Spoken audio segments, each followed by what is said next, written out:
Here we go. All right. Hey, we're live. Hey, hello, authentic leaders and delegation masters. What is today is Monday morning. Hope you all had a nice weekend and glad that you have joined us here today. Welcome to another Authentic Leader Live. Today, I'm going to talk about 6 responsibilities that you cannot delegate. It's what you can't delegate and why you can't. The Authentic Leader Show is the podcast for technology and other industry leaders who are delegation masters and lead high-performing technology teams. Leaders who attend my delegation master workshops learn about delegating as much as they can do so that they can make room for higher level thinking. That probably makes sense to a lot of people, right? But sometimes these same leaders have gotten overeager and go beyond what they are actually able to delegate. Now, don't worry. I've improved my workshop to emphasize what you can and can't delegate so that leaders are perfectly clear about what not only you can't delegate, but also why you can't delegate some of those key responsibilities. When over delegating key responsibilities that the leader can't delegate, it creates a real problem for the leader that can be hard to recover from. Because when a leader crosses that line, the leader's earned credibility and influence, it erodes.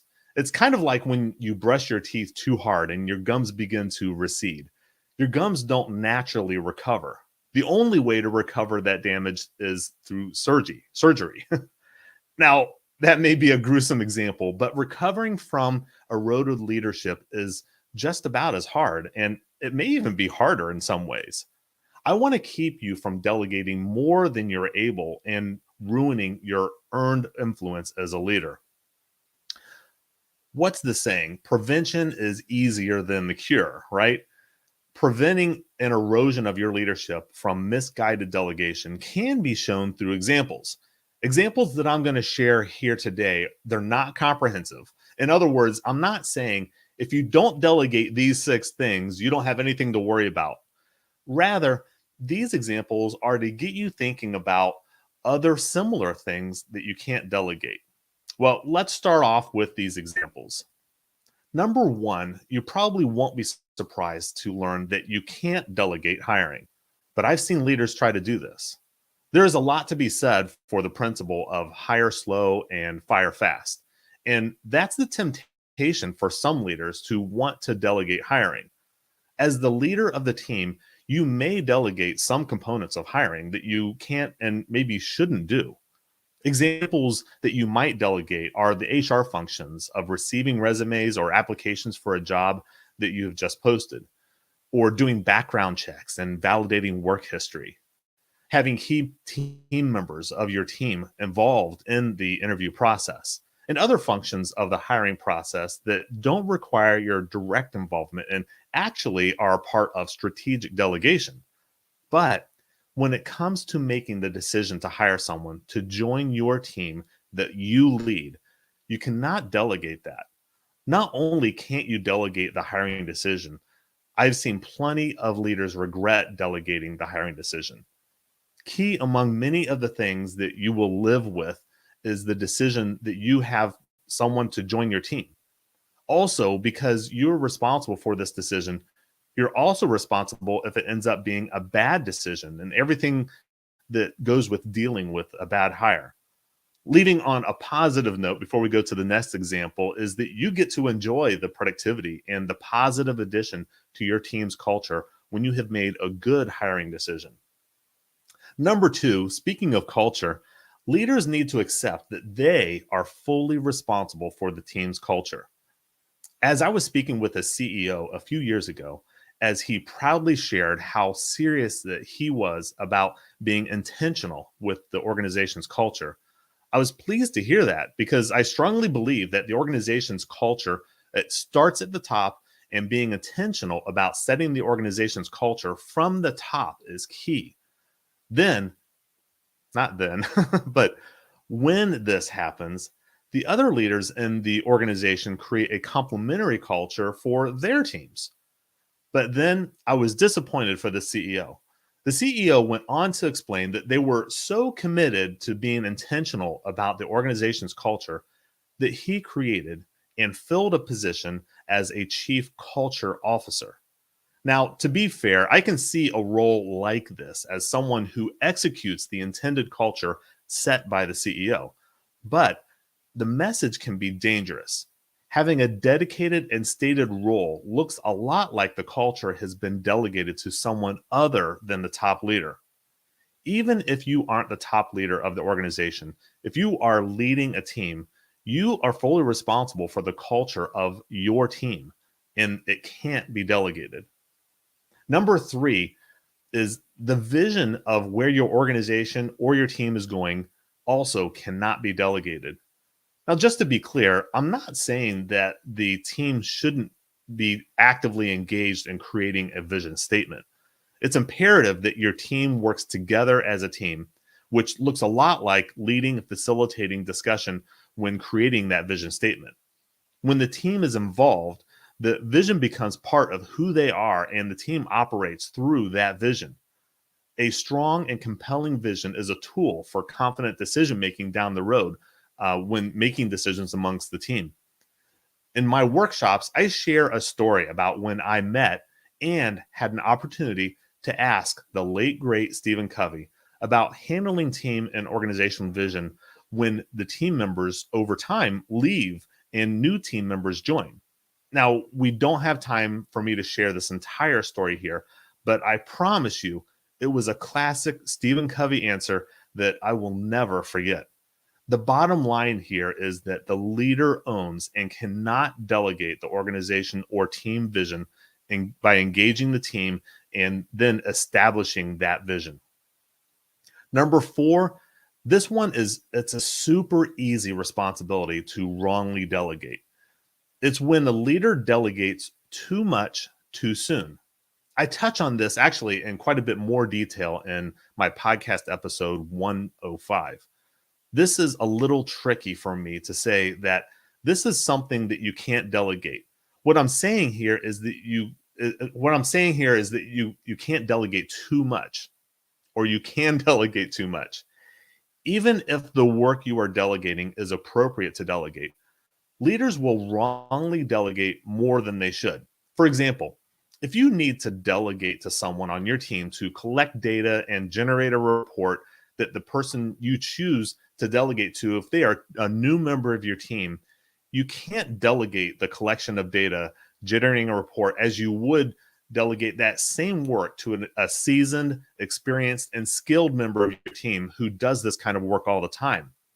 This is another topic that we don't have time to address completely here, but there are what I call phases of delegation that I teach to help leaders to determine the appropriate phase of delegation so that the new team member is set up for success, and over time, the leader will be able to more fully delegate that same work to that team member. Number five is that you cannot delegate holding team members accountable for their work. This goes for the work that they already is a bona fide function of their role or any new delegated work. As the leader of the team, you can't delegate holding your team members accountable for the work that they do. You can't have someone else approach a team member and ask for an update or hold them accountable to a deadline or give them feedback on their work result. You must do that. It's a bona fide part of your job as the leader of your team. You may say, and I've seen leaders ask me this question before, well, Chris, what about when you lead a team of supervisors, team leaders, or managers? Aren't they responsible for holding their team members accountable since they are responsible as the supervisor, team leader, or manager?